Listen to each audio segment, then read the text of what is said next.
શિવ મહાપુરાણનું જે કોઈ જીવ માત્ર અર્ચન કરશે, હા શ્રવણની વાત નથી, સાંભળવાની વાત નથી, ઘરમાં રાખ્યું હશે ને રોજ સવાર સાંજ દીવો કરતા સમયે, ધૂપ કરતા સમયે, ભોગ ધરાવતા સમયે આ શિવ પુરાણને પણ એકાદું પુષ્પ ચડાવાઈ ગયું હશે, ચંદનનું એકાદું તિલક પણ થઈ ગયું હશે, તો દિને દિનેશ્વમેધસ્ય ફલમ પ્રાપ્નોત્ય સંશય.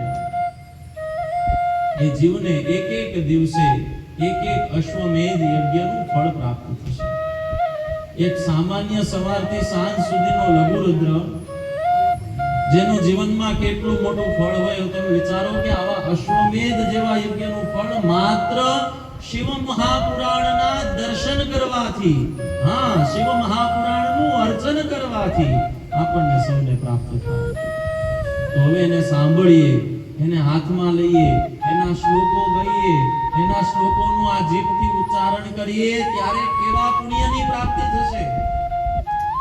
ખાલી અર્ચન કરવાથી જો આવા પુણ્યની પ્રાપ્તિ થતી હોય તો આલા ભક્તજનો, આલા કુટુંબીજનો એને આપણે ખોળામાં લઈને એના શ્લોકોને વાંચીશું તો કેવી ગતિ થશે.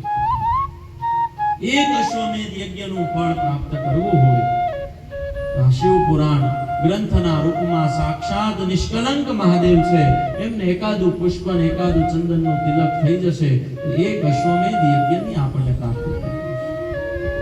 આવો દિવ્ય ફળ ઘરની અંદર કહેવાનો મતલબ એ છે આવા પુરાણોને રાખવા જોઈએ. ઘરની અંદર આવા પુરાણ ભલે વાંચીએ નહીં, ભલે એને સમજીએ, એને ક્યારે એનું પારાયણ ન કરીએ, પણ ગ્રંથ તો ઘરમાં હોવા જોઈએ. મારા ગુરુજી એ દર વર્ષે એક પુરાણની શિબિર કરે અને ગઈ શિબિર જે લાસ્ટ શિબિર અમે કરી હરિદ્વારમાં